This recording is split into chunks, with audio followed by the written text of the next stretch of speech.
ও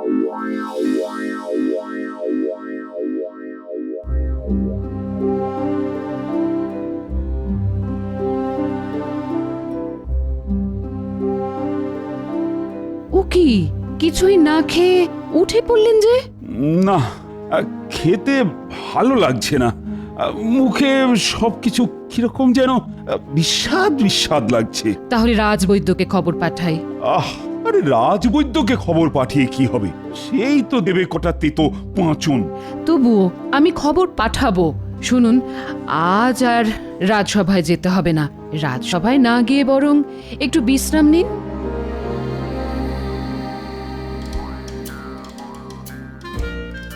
ইনি সবকিছু ঠিকঠাক নিয়েছো তো? হ্যাঁ গো বাবা, হ্যাঁ, সবকিছু বারবার মিলিয়ে দেখে নিয়েছি। হ্যাঁ হ্যাঁ, সবকিছু ভালো করে দেখে নাও। দেওঘর জায়গাটা তো আর ঘরের কাছে নয় যে কিছু ভুলে গেলেই এক ছুট্টে গিয়ে নিয়ে আসা যাবে। হ্যাঁ গো, জায়গাটা খুব ভালো, তাই না? কি করে বলবো বলো তো, আমি তো আর এর আগে কখনো যাইনি। তবে শুনেছি খুব স্বাস্থ্যকর জায়গা। শুধু খাও দাও আর বাবা শিবের মাথায় জল ঢালো। শোনো, কাল খুব সকালেই গরুর গাড়ি চলে আসবে কিন্তু। আমার যে কি আনন্দ হচ্ছে না, কি বলবো।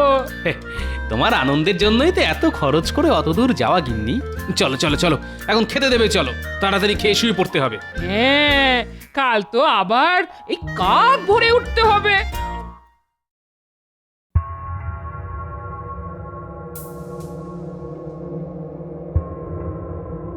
দেখি মহারাজ, জিভটা একবার বের করুন তো। আরেকটু বড় করে। এবার পেটটা একটু দেখব।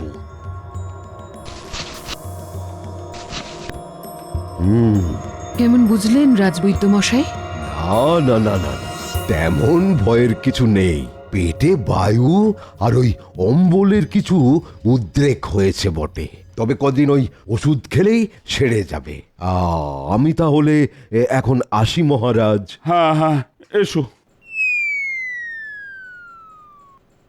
আচ্ছা রানীমা, মহারাজের এই অরুচি ভাবটা কবে থেকে? এই তো কদিন হলো কিচ্ছু খেতে চাইছেন না, আর না খেয়ে খেয়ে শরীর দুর্বল হয়ে পড়ছে। মেজাজটাও কদিনে একটু খিটখিটে হয়ে গেছে।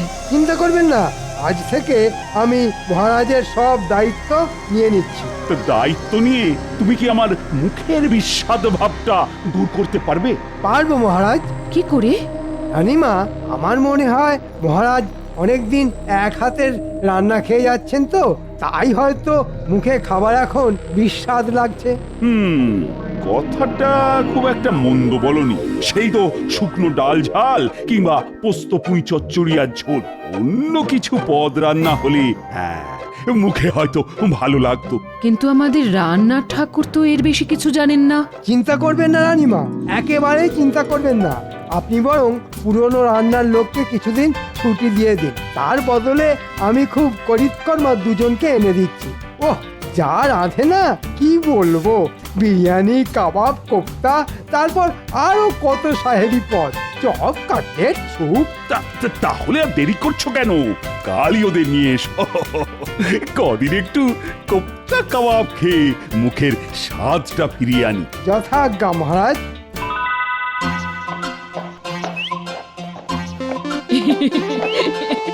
বলি কত দিন বাদে কৃষ্ণনগর থেকে বেরোলাম বলো তো। হ্যাঁ, অনেক দিন পর আবার তীর্থ করতে বেরোলাম। অনেক দিন পর বলো না, বলো বলো, সারা জীবনে এই প্রথমবার।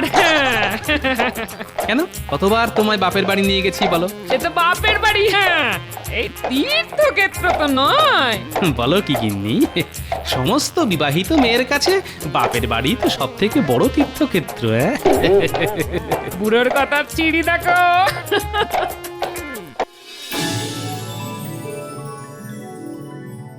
জয় মা, জয় মা, জয় মা। সবকিছু ভালোই ভালোই মিটে গেলে আমি তোকে জোড়া পাঁঠা দেব মা।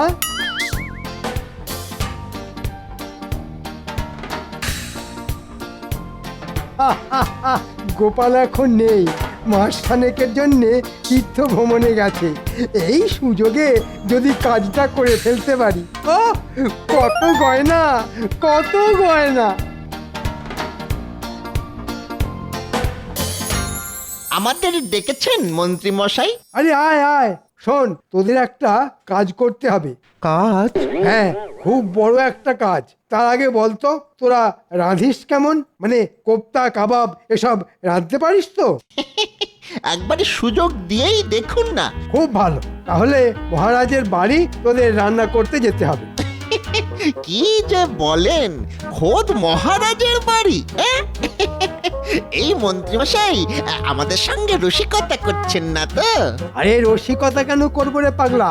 তবে রান্নার ফাঁকে ফাঁকে আরো একটা বড় কাজ তোদের করতে হবে, আর ঠিক মতো করতে পারলে অনেক টাকা দেবো তোদের। এটা কাজটা কি শুনি? এদিকে আয়, একটু চুপি চুপি বলি।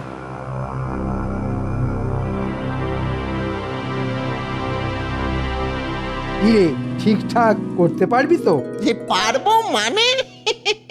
ধরে নিন কাজ হয়ে গেছে। কিরে ঘটা, ঠিক বললাম তো? তাহলে তৈরি হয়ে আয়, আজই তোদের মহারাজের কাছে নিয়ে যাব। তবে একটা কথা, তোরা যাবি উড়িয়া ঠাকুরের ছদ্মবেশে। ছদ্মবেশ? হ্যাঁ, এমন ছদ্মবেশ ধরবি যাতে তোদের কেউ চিনতে না পারে। এই নে ওষুধের শিশি। রোজ রাতে মহারাজ আর মহারানীর খাবারের সাথে 2 ফোঁটা করে মিশিয়ে দিবি। কিন্তু মন্ত্রী মশাই, মানে আসল জিনিসটা? আজই কোনো এক সুযোগে মহারাজের ঘরে ঢুকে ওটার একটা ছাপ তুলে কামারকে দিয়ে আসবো। চিন্তা নেই, 2-1 দিনের মধ্যেই পেয়ে যাবি। তাহলে তাড়াতাড়ি ছদ্মবেশ ধরে আয়, আমি আজই মহারাজের কাছে তোদের নিয়ে যাব।